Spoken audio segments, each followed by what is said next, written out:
everybody. My name is Anne Desjardins. I'm your host for the Silver Lyming podcast, something that I've put together in an effort, again, to spread awareness, but most importantly, hope. In my opinion, hope gives others the courage to heal. And I can remember when I was really going through the darkness, if you will, that I would crave stories of others getting better just so that I had a different star to set my compass to and a different place to look to and move forward to, because there is unfortunately a fair amount of people that are stricken with chronic or long-term Lyme disease, and sometimes it's very difficult to get better. And I often struggle with that question, is really what is the difference between those of us that are able to heal and those of us that stay sick for longer periods of time.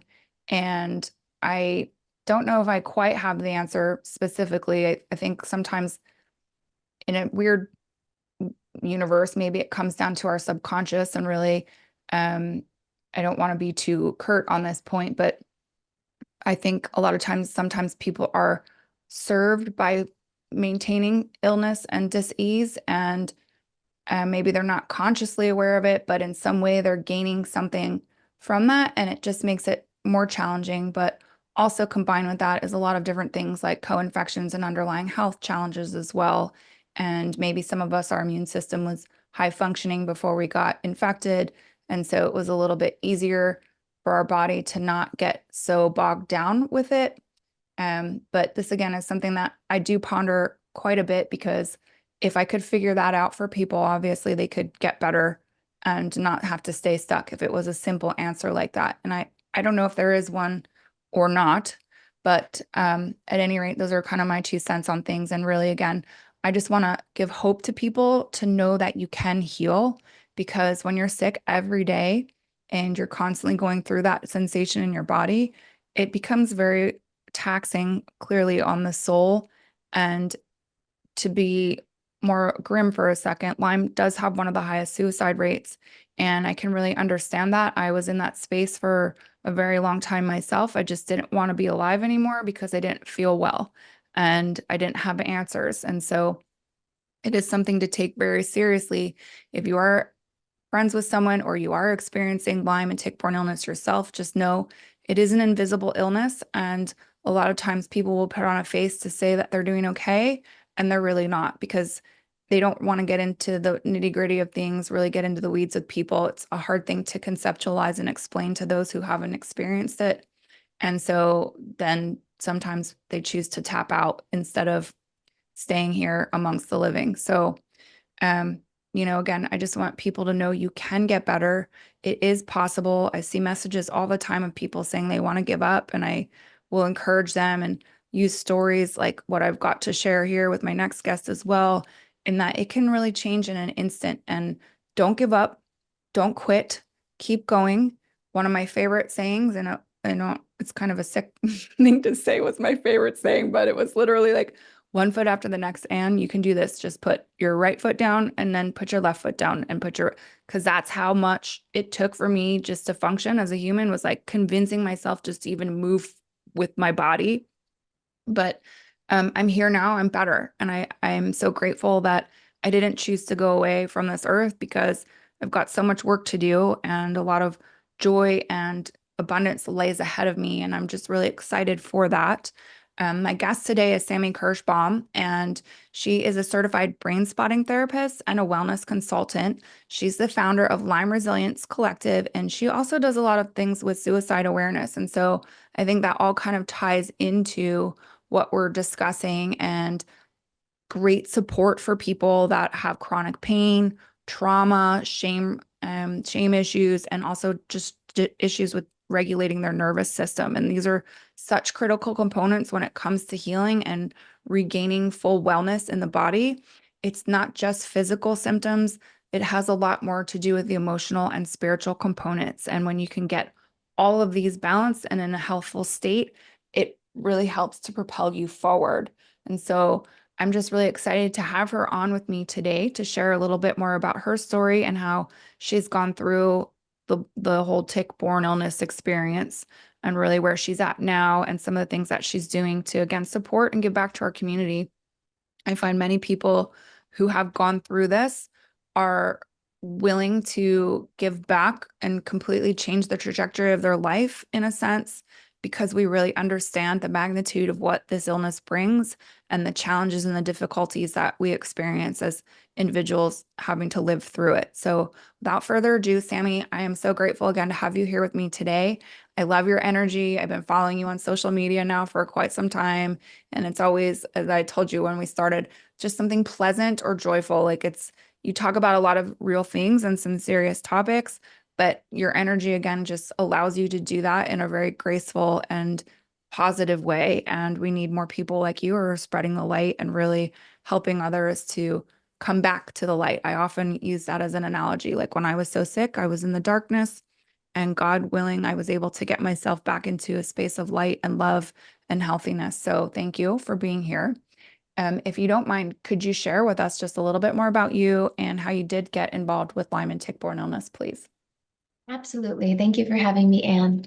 So, growing up, I had a lot of different infections, pneumonia. I'd get sick all the time. And in elementary school, middle school, and high school, I was often in the health room with stomach pains, fatigue. I needed to go lay down and rest. And I'm not sure what that was. Looking back, I think there was a lot of childhood trauma. And I wondered to this day, was that maybe the Lyme disease causing some of these symptoms? Or also, was it what was going on in the home? And I was a child that was anxious, going through custody exchanges, XYZ. I won't know the answer to that, but fast forward, when I was turning 16, I was on bed rest for 4 months because I got Epstein-Barr virus. And it was so bad that not only was my liver, my spleen enlarged, which is normal, but also my liver. And I remember the doctor in the ER saying, I've only ever seen this one time, that someone's liver is also enlarged with this. I think that's interesting. And right before I got EBV, I was laying in the grass a lot in the backyard tanning. So I'm not sure if maybe I also had got maybe reinfected, but I was around a lot of ticks growing up. I'm from central Wisconsin. All my dogs had Lyme disease when I was growing up. I didn't know that that's something that humans could get so easily. I thought it was more of just an illness with animals. So didn't know much about it. My mom was always very kind, though, like when we'd come back from the school forest, which is like an educational program that schools take you to learn about nature. And when I would come back or anytime I spent time outdoors, she'd say, hey, like, let's go to the basement. Let me check your body for ticks. And I always let her, but I didn't really know, what does that even look like? What is a tick? But I appreciate her prevention right there. But fast forward, after having mono, and when I went back to school after the bed rest for 4 months, I gained like 60 pounds. I started having severe knee throbbing in one of my knees, neck stiffness, back pain. And then every year after that, right now I'm 28 years old. Every year after that, just added symptoms, and also multiple concussions through that process as well. And then it got so bad to this point where I decided to have a surgery to try to help some of my back pain. And I also was working a stressful job at Child Protection Services at the time. This was in 2020. And right before the pandemic started, I had the surgery, literally the day before the US shut down. And I hit rock bottom with my health. And I did not go back to work for about 3 years. And I traveled the world for medical treatments, trying to get better. Oof. Wow, that's a lot at such a young age to have experienced and gone through. And how did you get concussions, may I ask? Yeah. So the first one's embarrassing. Some people are like, oh, yeah, it's got to be a crazy story. Mine was so silly. I was a month into right before going to freshman year of college, and I was getting in a vehicle, and I just kind of had bad spatial awareness, and I smacked my head on the side of the door frame while I was hopping in. It was a Yukon. I'm short, so I had to like climb up and just boom. And I remember just like, that's really bad. And I couldn't stop thinking about it. And then it happened again 3 months later. I had an accident in cheer practice at UW Stevens Point, and I also had a concussion then too, and a neck strain. Oh man, wow. Um, Nothing embarrassing about that. Things like this happen to people all the time. Don't you worry, you're not alone in that. But I'm sure it did nothing to help your brain, because one thing I want people to understand too is when we're dealing with these infections, they can cross our blood-brain barrier and infect our brain. And as we think about with a cut on our body, when it's infected, it becomes red and angry and hot and not, you can tell it's painful.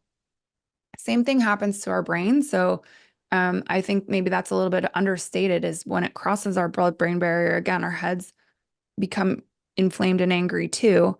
And so I'm sure knocking yourself in the noggin really did not do you any favors on that line of it. Um, so you wound up getting your back surgery, and did that help you? Were you feeling better after that time?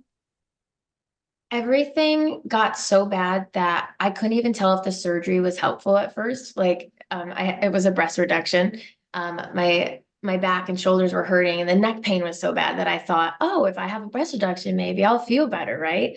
So just trying to literally help symptoms, then have the surgery, and then all of the current symptoms exacerbated and Mm, even more popped up. Well, what I didn't know was I was also living in toxic mold before the surgery and during the healing process. So not only did I just totally upset the Lyme disease that I didn't know I had in my body, I also was living in toxic mold while trying to heal from an invasive surgery. yeah, and so now you're probably, I'm not, I have should go back and count, but I think I'm about 50% of the guests that I've had. You'll be close to guest number 60 that have had mold issues. And so again, I can't highlight the importance of that enough for people listening as well. If you're suspecting mold, even if you're not, do yourself a favor and get tested for it because it can be very stealthy. It can sneak up on people. You might have, again, zero idea that it's in your environment.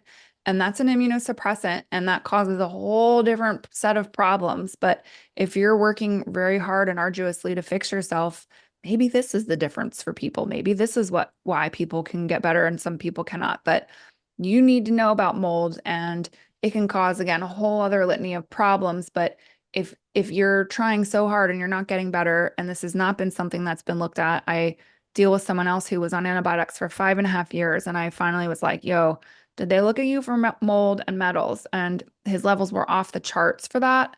And since he's been remediating that and chelating and getting some of that stuff out of his system, he's been feeling a lot better. And it's like, wow, well, I mean, it's not that hard to know that if you're in the Lyme space, but I don't know if I really grasped the full importance of it until I really started doing this podcast. And I just talked to a lot of people like you who were like, yeah, I had toxic mold. It was really screwing me up a lot. And um, so then once you figured that out, I'm always curious about this. Like, what did you do about that? Were you able to move? Did you blow up your house? Did you take some kind of concoction that got the mold out of you? What did that look like? So when I found out about Lyme, I did like over 100 hours of research online and then reaching out to people who actually were going through it, asking, are you better? What'd you do? What are you treating? How long you've been sick? Just trying to find, okay, I know what I have now. It's chronic Lyme disease. How do I treat it? And so then I joined the Heal Hive, and they started educating me about mold illness. And then I was thinking, as soon as I heard about that and started to understand how mold impacts you, I was like, no doubt in my mind, do I live in mold right now? Like 100%. And so I ordered the ERMI test to test the house, and the results came back like right before Christmas, but I told everyone, I said, I don't want to open it until after Christmas. Like, I already know I'm going to have to move out, and I can't tolerate that before the holidays. Like, just please, everything sucks this year in 2020. Just please, I just want one more normal holiday, and then I will deal with it. So had Christmas, still like throwing out carpet, already doing things to try to work on getting the exposure down. And had the tree up, had good Christmas. And then I opened the ERMI test and I was like, oh, I knew it. I knew it. It was so bad. And I started, realizing, oh, I live in Wisconsin. I mean, we got snow, we have condensation, we have humidity. where can I go that I'm going to feel okay? Like, what is safe? What's not? I bet most of my friends and family's homes aren't safe. So I start testing them and I keep finding out, yeah, they're not. And then I'm freaking my friends out because we're getting high ERMIs in their house. And I'm like, oh my gosh, my trauma is now starting to freak other people out. I don't want to do this. I Oh, don't want to stress my friends out that their house is moldy and now they don't know what to do about it. So I explained to them that it impacts everyone differently. For everyone, you don't want to live in toxic mold, right? But other people, especially if you're immune compromised already, you really can't be in it. So I ended up moving in with a friend temporarily, a fellow social worker from CPS. She had a brand new build apartment and she was very kind and let me stay with her for 3.5 months. I was in college at the time, grad school, and doing an internship as well. Not currently working because I didn't go back to that job, but stayed with her. And then I moved into a camper and I lived in a camper for 2 years until I could find and move into a healthy apartment. yeah, cool. And once you got out of that space, I'm really glad that God provided you some paths forward to save yourself, if you will. Did you notice a difference right away? Was it like, oh God, a lot of my symptoms are starting to resolve? Or how long did that take for you to notice that change? I definitely felt better, but that's because there was a lot of detox going on. So I was already getting in the sauna, multiple days a week. I was working with a provider, coffee enemas, like the whole 9 yards, any way I could. I was doing detoxing. I felt better and the brain fog was much better getting out of mold. And then anytime I went into a moldy building, though, like I could smell the mold immediately upon walking in. I still am so sensitive that I can pretty much, I'm like a mold dog. I can walk in and be like, oh yeah, they got mold in here. It's not even like the symptoms have to kick in yet. I just smell it. But I know some people also will say that it doesn't always have to smell musty. It doesn't have to smell mildewy, moldy for it to be very high levels of mold too. So smell is not the only indicator. And I want to point that out so no one thinks, green light, I don't smell anything. It's still important to check if you're worried about mold. Yeah, thank you for highlighting that because I'm pretty sure like I know my old house had mold. And my dad told me actually my childhood house was in fact infested with mold. And I was like, oh man, things are really starting to connect when I look back on history and I think about some stuff going on with my brother and whatever else. Like I probably don't necessarily need to drag him into it, but just a lot of things that were like, okay, that definitely makes more sense. But I don't remember a smell because I also have a very keen sense of smell. And I don't think that I noticed a smell. So I'm glad that you're calling that out. And I also am just amused in a sense, like hearing you that you're like, yeah, I could be like a mold dog sniffer now. Um, I you had could. mentioned something before about getting goosebumps too about something. And I wonder if that energy is just more familiar to us because we lived in it for so long that it makes things easier for us to sense or to feel or to know that it's there just because our body's already like, well, I know this vibration so well. And I get a lot of goosebumps too, especially when I'm on like a truth topic or like, um, I'll talk to people sometimes and they're like, do I have like, I think I've got this or I think I've got that. And all of a sudden, like, I'm like, no, it's this. And like, I get the goosebumps and my whole body just goes. And it's almost like I'm a indicator for whatever the challenge is. And it's not really me. It's like the energy coming through my body that is happening. But so I can appreciate that about you and just that, we are just more sensitive creatures sometimes after these experiences and we really understand things a lot differently on a much different plane than people who have not gone through it. And okay. So then so you lived in a trailer and during this time too, were you I mean, I know all the detox stuff that you're doing will help you with the Lyme symptoms as well. Were you doing a specific treatment for that too in conjunction with the mold detox, or how did that look for you? So I did all the lifestyle changes that were necessary. No more alcohol, gluten-free, dairy-free. I lost, I think it was 75 pounds. I gained some of that back now. I was like, I got very tiny, but it was all a healthy weight loss. It was because I was no longer having processed food. So it was a very good lifestyle change for me. But the Lyme disease treatment that I did was whole body hyperthermia. I flew to Germany in July of 2021, Huh. and I was there for 36 days inpatient. Wow. So you're the first person I've ever spoken to that I'm aware of that has actually gone to Germany and done that treatment. I read about it and I was like, man, because I was getting to the point of like, well, I'm gonna do something here. I don't know what it's gonna be, but I'm not gonna live like a zombie for the rest of my life. And I got introduced to hot yoga, which I've often thought of as being like that, just not as intense. Because the room is like 110 degrees, so you go in there for an hour and a half, and I was doing that 5 days a week, and you just sweat a ton, you get all the stuff out of you. I was on antibiotics at the time, so it's sort of similar, but I've often wondered if that played a role. I know it played a role in my getting better, but was it something comparable to what you experienced? And my understanding of that is they heat you up to 106 degrees for 4 hours at a time. Is that So the procedure I did twice, 2 Fridays in a row. It is a 6 hour procedure, and for 2 hours they're warming you up. For 2 hours they hold you at 100 and it's been a while. I think it's 107.8 okay? um, or 107.6, and they hold you there for 2 hours and then 2 hours back down very slowly while they're regulating your body, of course, making sure you're okay. Yeah, and you're actually like knocked out when they do this too, correct? Thankfully, yes, there are some hyperthermias that people are awake for that also do not include the head as well. Mine was full body, including the head, which was really important to me because I know that, like you mentioned, it can go through the blood-brain barrier, and I definitely had all the somatic and joint issues, of Lyme, but I also had the neurological, like very bad short-term memory issues, which was very hard being in school. But the treatment was very helpful for me. I had 54 symptoms when I went. I had 8 symptoms when I came back. Wow. And to this day, the best part of the treatment for me was getting my cognitive function back. And like now I'm working, and look at now I'm able to talk and advocate for myself and for other people. And that is my passions. Yeah, which I was thinking about that as you were saying it, but like, man, you were going through school, you were going through graduate degree, you were going through internship, doing a lot of things that are very mentally taxing just on their own.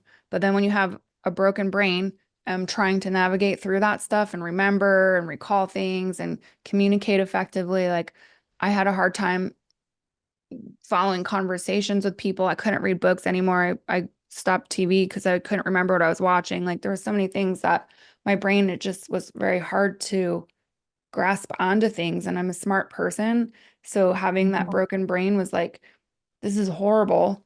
But I applaud you because you were able to still get a lot of your schooling done and really set yourself up for, I think God always puts us on the right path, whether we we want it to look like it did or not. But like all of the things that you learned and what you studied and your background as a social worker, emphasis, I think, on clinical mental health, like I don't know if you realized how much that's going to serve you in this space.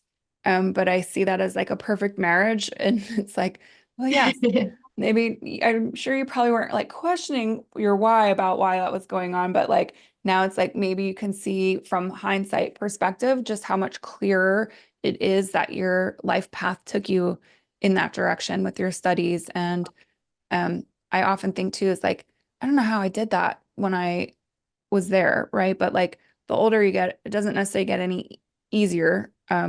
You have it's not less energy, but and different things pulling on you and stuff. So like as a young person, it's a good time to get all that stuff done because then you're again giving yourself a good platform to launch off of moving forward.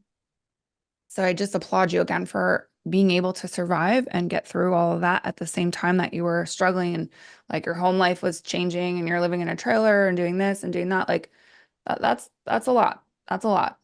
Um, and so then can you tell us a little bit more about brain spotting? I'm really curious about that and really what that is for people if they're listening and they're like, okay, maybe I want to talk to Sami more about how she healed and the things that she offers and different things that she could do to potentially help me in my space. What is that really, please? Absolutely. So brain spotting, I just want to start off with that. I started talk therapy when I was little. probably around like 6 years old, and I had on and off therapy my whole life. So I have over 15 years experience with counselors and therapists, and I have great coping skills. I did all those types of things, cognitive behavioral therapy.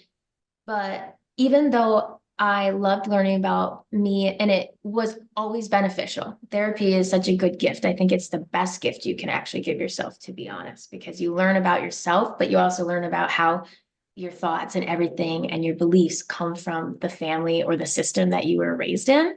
And I love talking about social justice issues and cultural differences and cultural humility. So this is definitely the field for me. But with all that said, I was still living in a state of hypervigilance. I have complex PTSD from childhood, from some traumas in adulthood, but mostly childhood. And I've done all this therapy and like, why am I still anxious? I can reframe this thought to be a positive one. I can know that we're just going to have up and like I can intellectualize all of these emotions and this emotional literacy, but the feeling in my body is still anxious. It's still hypervigilant. It's still in this state of stuck on and chaotic. And why? Now we know Lyme disease causes neuroinflammation. Mold also causes inflammation and also toxins in the body. So there's a lot of questioning myself, is this the Lyme? Is this the mold? And even today, after having Lyme treatment, and I still am getting rid of mold in my body, but what can I do that's going to be deeper processing? Pardon me. So then I hear about EMDR. I tried that for a while. It was beneficial. But then at my counseling internship, there was a PhD psychologist, Dr. McIntyre, and he told me about brain spotting. And I was like, that's an interesting name. Like I saw a little pamphlet and I started reading it and I was like, I gotta talk to this guy because this sounds epic. So I go to talk to him and he's talking about brain mapping and all these cool things he does. And I asked him if I could sit in with him. And he says, yes, come in, come in. So I watch him and I'm watching these clients process. And I never in my life have seen someone like completely be like this, like pretty regulated. And then you get their visual position, which is a brain spot, an eye position in their visual field that they're looking at. And they're thinking about the body sensations of a topic, a trauma, or a memory that they want to process on. And then like just burst into tears or have like a sudden switch of like they're kind of calm and then it goes straight into anger. So with all of that said, I was like, what is this deep processing? So brain spotting was created by David Grand. He used to be an EMDR therapist and brain spotting's actually been around. He started this like 20 years ago. We just had the 20-year celebration, but it's still newer. So there is so many trainings going on across the world. It's the fastest growing psychological tool at this point. And there's a lot of EMDR therapists that are also getting trained in brain spotting. And brain spotting is a trauma-based healing modality. So you can work on negative cognitions, beliefs about self, like I'm unlovable, I deserve bad things, or maybe, my body's shameful, I hate myself. And you can literally rewire those thoughts so it's not just a temporary change, like a reframing of the positive thought of, no, I am lovable. It's a it's an embodied change within your system and a neural network. So it literally reprocesses in the brain and the body. And then what I am really excited about, not just trauma work, but brain spotting is also helpful for expanding into states of being you want to be in. So for Lyme, for example, are you constantly in a state of stress? Do you want to be in a place of peace? Do you want to maybe move through your grief and get to a state of acceptance and peace? All of those are things that we could work on with brain spotting, and it is highly effective. That's really beautiful and interesting. I'm gonna have to research that myself a little bit more because I'm just super curious. And I practice theta healing, which also does like muscle testing to see what your core beliefs are on a like genetic, historic, soul level. And it's again looking at a lot of those values, like, am I deserving? Do I love myself? Am I um safe in my own body, kind of a thing? And we can rewire that again, not just like quick band-aid it, but like a full out rewiring of the brain to give a different cognitive function. And you talked about it a little bit earlier, but it's like the systems that we learn sometimes as children don't serve us well as grown-ups. Like we're taught by the people that we're raised by usually, or the systems that we're in, or the different experiences we have. And so maybe those habits that we were taught or the survival mechanisms really weren't beneficial. But at that time, as a young child, like that's all we knew and that's all we were exposed to. So then we take on those traits. But it's really hard to separate self from those habits that we got taught, and to be able to then take that mask off and like rewire to make the brain actually function in a way that's going to serve me as an individual best. That's great. Like it could be something so simple as like, oh, my dad always wore green, so I think green is the right color to wear. But meanwhile, like my inside's like, green sucks, why are you wearing green? But that's just because that was what I was taught and how I survive.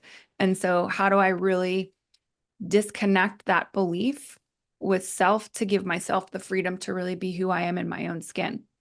And you're after my heart in that, because that's really what it comes down to. And that's where I think the true healing comes out of, is when we are able to be comfortable in our own skin. We can acknowledge who we are. We don't have any nagging voices in our head yammering away at us, telling us that we need to do this differently or should do this that better, or like we're not happy or whatever. Like we're just able to finally like, I am who I am, and I accept who I am, and I love who I am, and I appreciate the things about me. I appreciate my laugh lines or my deep thought lines or the whatever that we have, because that's who I am. That's what makes me who I am as an individual. And no two people are the same.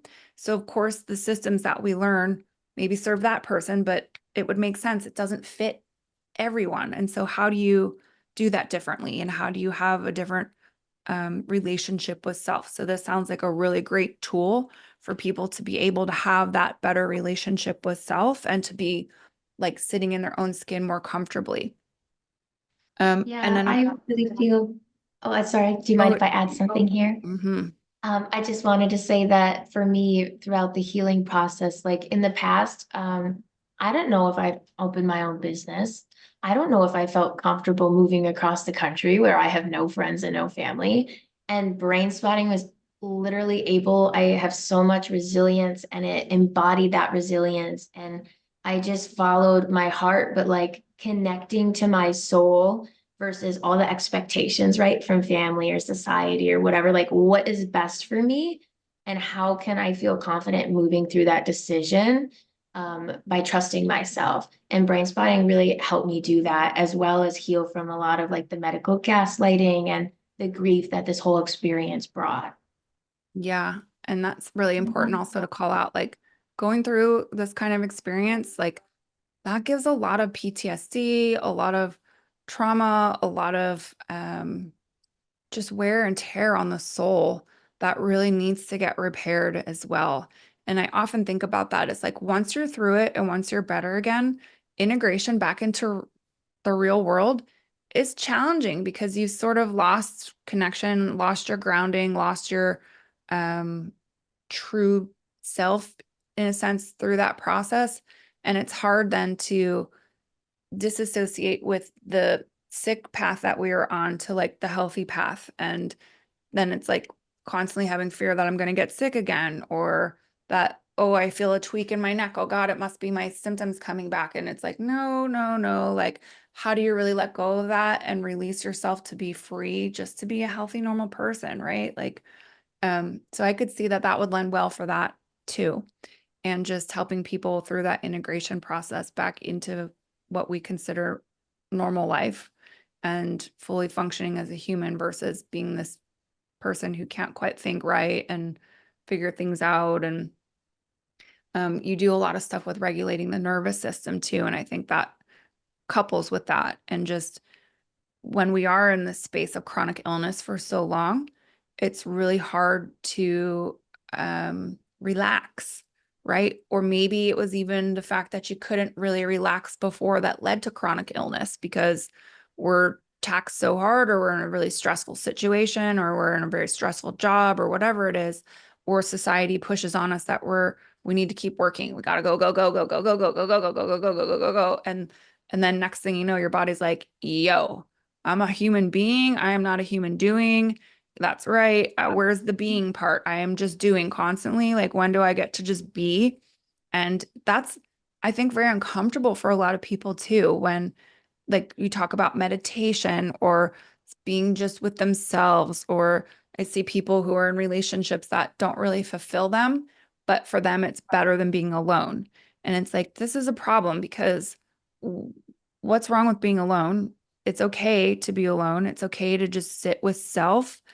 But I think a lot of times when we're alone or we're sitting in meditation, this thing is yelling at us about a lot of things that we're not really kosher with and that are comfortable for us. And it just perpetuates this cycle within us. And so, how do we really let go of that to feel like we can just be a human being and just sit comfortably with self and not hate the messages that our body's talking to us about? I don't know if you have a clear answer on that or if that's really a clear question to you, but like when you work with people who have gone through chronic illness, I would imagine this is something that you probably focus on is the nervous system regulation. Yeah, and that's like I run these nervous system regulation support groups, and I do some group brain spotting within the group as well as on top of like psychoeducation on developmental trauma, intergenerational trauma, and how you can be holding traumas from, your ancestors, your parents, your grandparents. But also like I think meditation is very helpful. And when we meditate, we can quiet all the noise, right? And that's our goal. And I always tell people, it's okay if you start meditating and you can only do it for 5 minutes, because that first 5 minutes, you have like 30 different thoughts run through your brain within the first 30 seconds. That's very normal, but it's a practice. This is why you practice quieting your mind. But when we're brain spotting, it's actually the opposite of trying to, go back to the breathing and not follow the pinball machine of all your thoughts. With brain spotting, we say that the therapist is the tail of the comet and the client is the comet. So they're going through the sky, they're doing their processing, and I'm following with them, but they're in the driver's seat. And so they could be processing with me if we're having like a one-on-one session. And let's say I'm holding over here, I find their brain spot, which is the eye position that is connected to maybe a memory or a body sensation. And they'll be just lightly gazing upon this spot in their visual field. And they might be thinking about something with their mother that's hard on them, and they have this really bad stomach pain. And then all of a sudden, maybe their friend pops into their mind. So that kind of the pinball machine's moving, right? And then all of a sudden they're talking about their friend, and they might say literally, well, I don't know why. I was thinking about my mom, but now I'm thinking about this fight with my friend because she's always doing this thing. And I'll say, okay, allow that to come up. There's important information there. Let's just be curious. Well, what do you think? Why is it coming up? And then they're like, oh, yeah, it's because my friend treats me in this way. And really, why it irritates me so much is because my mom used to do that when I was younger. And I feel like this friend's belittling me like my mom did. So we have all these different brain connections. And that's why, it's so important to do trauma work, because your behaviors, your thought patterns, all these different things that keep playing out repetitively, if we don't clear them and heal them from the root cause, they're going to keep showing up throughout our life in different relationships, especially the relationship with self. Yes, that's really beautiful. And again, I'm just like in awe. You're so young in a sense to have such a deep grasp and understanding of how this works. Like you've already changed, I'm sure, countless lives. And like I'm just excited to continue to follow you to see how many more people's lives that you're impacting through helping to shape again a different relationship with self and to really understand that, because we can have these thoughts but like without maybe a professional guide or coach like you or a therapist like you, like maybe we're not able to make sense out of all of them, right? Like we get glimpses of things, but it really helps to have somebody who has such a good understanding of this to give us a much more succinct analysis back, or again guidance through that process. Mhm. And there was one other thing I was thinking about with the nervous system regulation. Oh, and so you're making me think about with meditation, like I was listening to something the other day and it reminded me when I learned how to do TM meditation, people often will say like, my brain's not ever quiet though. Like it's constantly chattering and talking to me. And that's actually really, I think, a good sign because that's stress releasing, right? Like that's all the stress bubbles coming up to the surface and like, okay, good. We're actually like letting it out. And without sitting still like that or without doing deeper work like you're recommending, it never has that chance to come out and it just stays in here. And then that builds up and sometimes then it comes out as a complete explosion of self because what happens when we're under so much pressure for too long without any kind of release, like correct. And maybe it turns into chronic illness. Maybe it turns into um, acts of aggression or anger or whatever because we're just not able to regulate ourselves properly. And so I think having these kinds of release valves built into our system and our tool bank or tool bag, like to help us when we're stressing, is really important. I think a lot of people turn to substances, drugs, or alcohol because it gives them the ability to have not quite the right release valve, like a sideways relief valve, and can cause problems for people that way because they're not able to effectively communicate what's happening inside self or to acknowledge that. And then weird things happen when we're not doing that. And if we're drinking too much and we're saying things in that mind frame because it's easier to get things out, it's usually just not as well received. And we're not really doing ourselves any service by not actually tackling and getting to the root cause of things. And so that's also really important. So if people were to want to work with you, like how, I mean, I know I found you on social media. How do people make an appointment with you or contact you? And do you do like a consultation for people so that they can talk with you first and understand a little bit more of, what you have to offer would suit them kind of a thing? Or what does that look like? Yeah, so my website is lymecollective.com, but people can contact me. I'm Lyme Resilience Collective on TikTok, Instagram, all the things. I'm also on Facebook. You can find me and message me through Facebook as well. I do offer up to 30 minutes free consultation, just talking on the phone, discovery call, answering all your questions, and then telling you a little bit about my story as well. And then someone can try a brain spotting session. Just like with any modality, they might be interested and then they might feel like, I don't really think that one's for me. Or they're like, whoa, this is exactly what I've been looking for. I need this. And then we'll work together. And I take metrics when I work with clients. I don't have people just come to me willy-nilly spending their money. We do a very comprehensive intake together. We're going to go over all of those negative cognitions. I have a list of like 50 negative cognitions. And I ask them, how believable is it that you think you're unlovable 0 to 10? And what's beautiful is a couple months, it depends on the client, how much we're working with, but you'll see those numbers of I believe that way decreasing. Like it used to be a 9 and a 10 that I hated my body, and now it's a 2.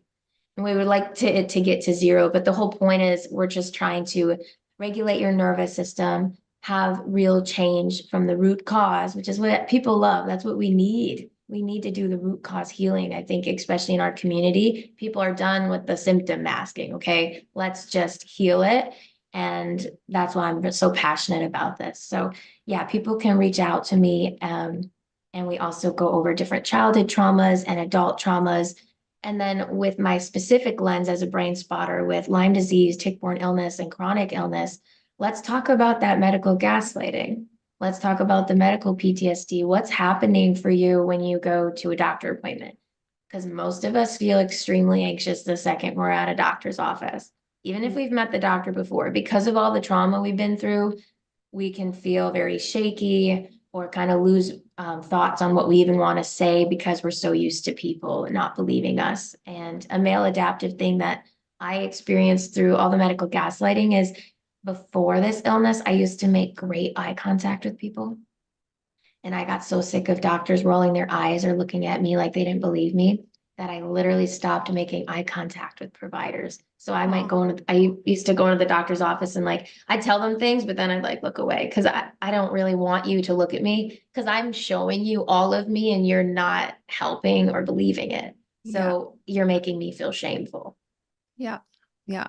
Oh, well, again, I just applaud you, and I'm so grateful that there's people like you who give others a soft place to land, if you will, or like you can understand, and since you've lived it, you can understand it so much more compassionately as well. And that's huge when it comes to things like Lyme and tick-borne illness, because again, it is more of an invisible illness, and it is very challenging sometimes to get a doctor to comprehend really what has happened to you or what you're experiencing and to actually legitimately believe that. And so, as a final question, if you would, can you tell me maybe what's the best thing that's happened to you as a result of getting Lyme and tick-borne illness? Helped me weed out relationships that were not serving me and deepen the ones that were there and stayed around or were supportive for me. I speak up for myself now, much more self-advocate.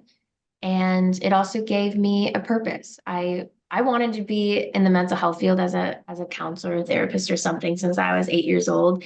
And I worked so hard to get through school. And then I literally that kind of question of like, are you kidding me? Why? Why me? Like, why? Why did I just do all of this? I just went through 6 years of school like I was supposed to do, right? And now I'm having memory issues. Now my health tanked. Was this worth it? And like, why? And it changed now, instead of like, why is it happening to me? How is it happening for me? And it gave me a whole new purpose. And that's what I did the past couple of years when I wasn't working. I got trained in brain spotting. I was doing continuing education for my social work degree. I was doing trainings all the time. I did all my own self-trauma healing work through brain spotting with other therapists that supported me. I gave brain spotting to other mental health therapists, and all of that was so healing. And I finally was like, okay, how can I use brain spotting and help the community that I care about the most, which is the Lyme and chronic illness community, because we need it so bad. Like you mentioned in the beginning, like suicide prevention is also extremely important to me. So I'm happy to be here. And I know that I have a purpose now. And I don't know if I had that before. So Yeah. now I do.